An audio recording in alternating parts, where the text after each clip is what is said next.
All right, guys, let's talk about Cora Coverage. It's a very interesting coverage. You guys know I hate static coverages.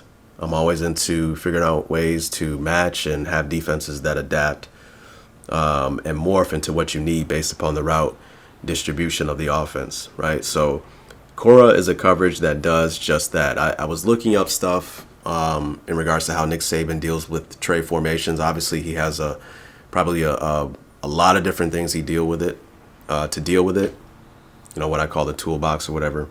And Cora was one of the checks that they have to deal with trade. And it was very interesting looking at what they do to deal with it. But Cora, I then researched a little bit more on Cora in general, and it is a coverage that it's really almost like a cover two type deal. Okay, it's a coverage that changes based on what the offense does post snap.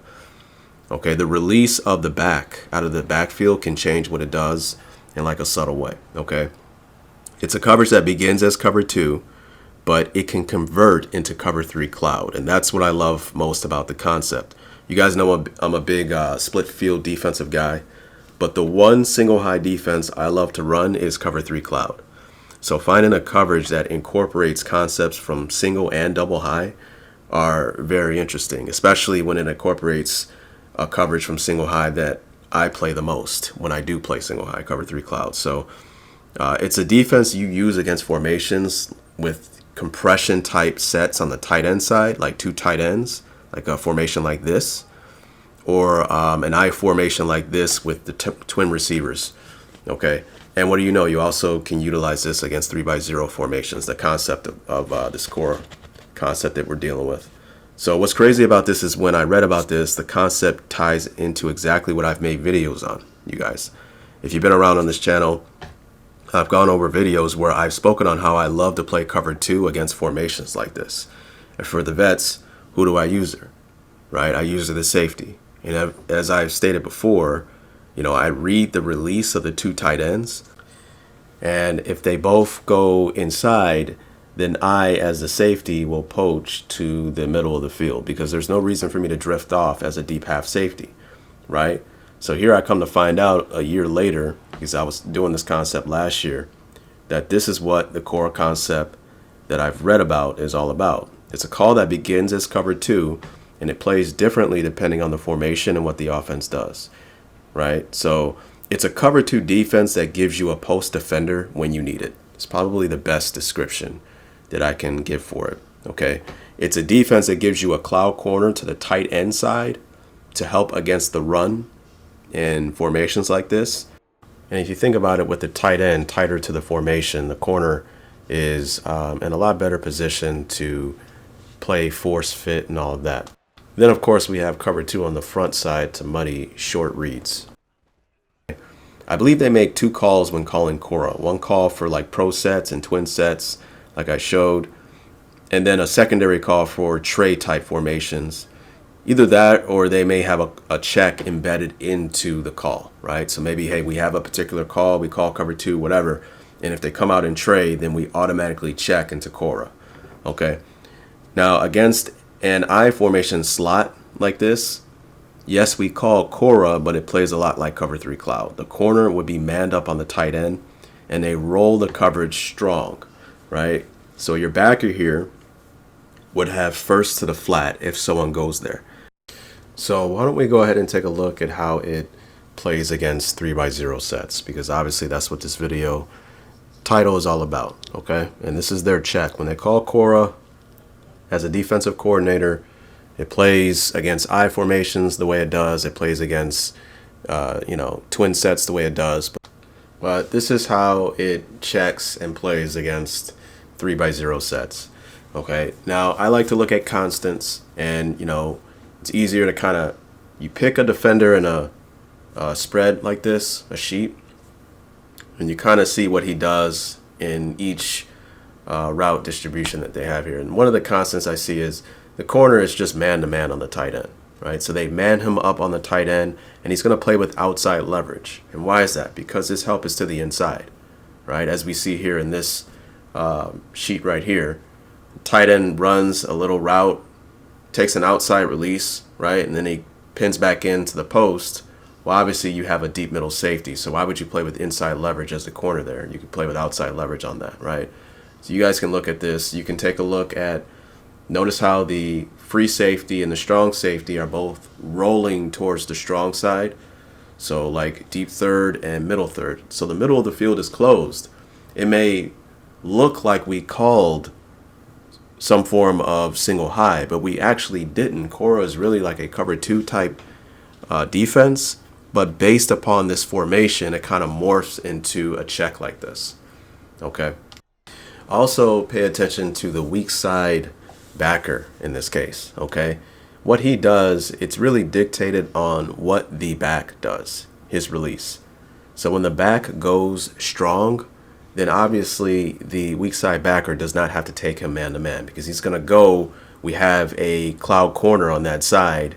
The flat is taken care of. You don't have to man up the back in that situation. So this is where he can actually help out in the middle of the field. Okay, but if the back goes to the flat, then as you see here, the weak side backer has to take him. That's because we don't have a flat defender over there. The corner is locked in man-to-man coverage on the tight end. Okay, so how can we somewhat simulate this? Okay, well, we kind of have a cheat sheet in Madden, right? In previous Maddens, when someone picked a play on offense, you couldn't see the formation that they were going to come out in.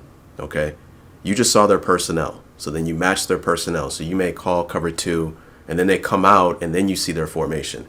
That is more realistic. However, this is one of the things that I don't have a problem with Madden doing. Okay, so there are some unrealistic things that they do that I don't have an issue with.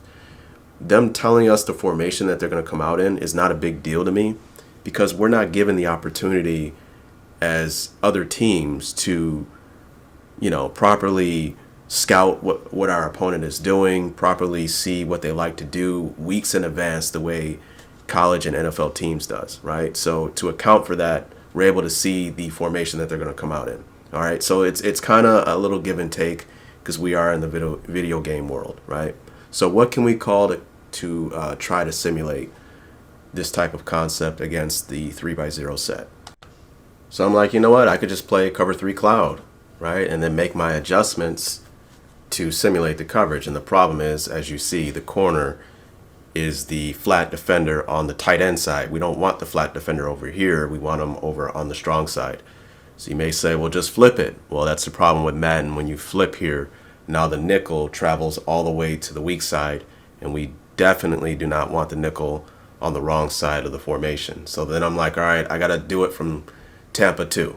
So I'll take this safety over here and put him in a outer third, and then I'll roll the safety on the other side. And I went to go pick the safety to put him into an outer third, and what do you know? The game does not allow us to do that with the safety when you call cover 2. So this is when it hit me, okay, hey, I know what I have to do.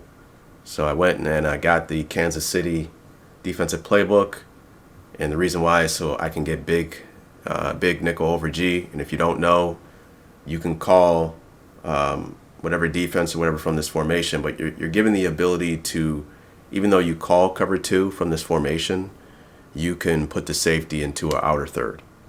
I think it has something to do with the personnel of the big nickel over G. Okay. What I don't like is the cover 2 defense here with the contain. So now that adds more steps in the process, because we have to slant the defensive line. Right. So this is the adjustment. I obviously put the safeties into outer third, and then the other safety into a deep middle third. Then we have to man the corner on the tight end. And then to alleviate making more steps, I think we just user the weak side vert hook. And now we have the responsibility of the back if he goes weak. If he goes strong, then we can play in the middle and look to help out. And what do you know? I forgot to turn match on, right? So always remember to turn match on, at least with my videos. If you like spot drop, that's another element in itself. So I went ahead and set it up. And, here's the thing that I've been lacking in all of my defensive videos. And, I fault myself for this. You got to know why you're picking a defensive coverage. What is it good against? And what is it weak against? So why would you want this roll concept that this video is all about, right? Now, obviously, against this particular play, I don't like it, but I didn't like this at all, really. And I'm like, you know what? Let me pick a quarters coverage and then somewhat simulate the whole idea. And the coverage I can think about is cover 9, right? So here's the sheet and how it deals with tray. Obviously, I think I have cut one wrong on the 3 rec here, so I'll X that out.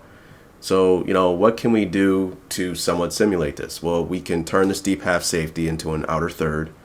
We can take the backside safety and put him into a middle third, and then we could just man the corner on the 1. And you know what? I literally just thought about something crazy. What if we turn both of the safeties into, obviously they're rolling into outer third and middle third. And what if we didn't change this corner at all, right? So his responsibilities would still be Meg 1 if he goes out and over the top, right? Or he takes a vertical route. But if he goes on like a drag pattern, then this corner will look to collect 3 on a vertical route inside, right? So how would we compensate for that? Well, if we user the match 2 player here and 1 goes underneath, I think we could just let 1 go underneath. He would eventually run into maybe the 3 rec. Okay, so that's something to think about. I didn't think about this until after I set up this recording. But that's something I think I'm going to play with. But we're going to stick with the video. We're magging the corner on the 1. We're turning the safeties into roll coverage. And then we don't even have to user the match 2 player because he's going to match 2 out, right? At least that's what I was thinking. So we can user the 3 rec maybe. So I tried it out. And, obviously this doesn't matter unless you try it in game and you want to try it against a lot of different offensive passing concepts. So I won't do it in this video here, but this is just to throw another thing at you so you can, utilize it, or just to so you can see the perspective of how, this concept kind of plays out. And then this is how I learn about a concept. I try to simulate it. And then obviously we're not able to 100% do it in Madden the way it really is in real life, but we can try to get it close. And then this is where I get into the world where, I can kind of do my own thing with it. How about I do cover 9, and now we got matching principles in the defense as well, and this can be another thing I may do against opponents, right? What I like about this is the corner on the outside will play with outside leverage on that tight end, and his help is to the inside with the deep middle safety. And we can do a number of different things with this, right? The only thing I don't like is the amount of adjustments you have to make to get into this type of check, right? But thinking on it now, I'm really thinking about tinkering with that idea that I just gave in regards to just not even manning up the corner at all, right? And that would mean less steps to do pre-snap as well. And then if the tight end goes on a drag, hopefully the 3 rec would pick him up. I don't think he would. And obviously the safety who's supposed to cut 1 wouldn't be doing that because we turn him to a middle third. So that's just something to think about. Maybe we use the 3 rec, okay? And if the tight end cuts, then we take that route, right? But thinking on it now, I think we would have problems because now the inside of the number 3 would be open, okay?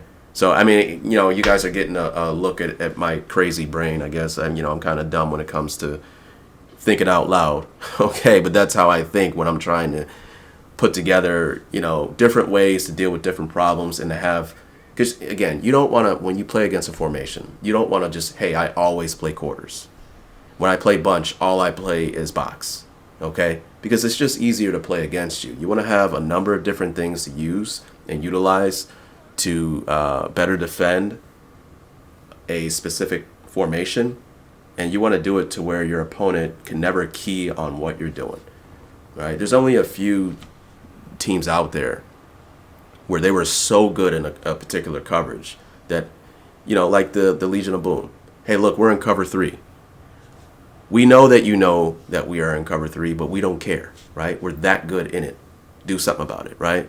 There's not many teams that are like that. Now, obviously, after a while, teams finally was able to deal with it, right? But if you're so good in a coverage, you can play it that way, where we just play it against almost anything anyways, right? But in most cases, you're not able to do that, right? So I'll leave it at that. I hope you guys got something from this video, and I hope you keep coming back for more, man. Peace.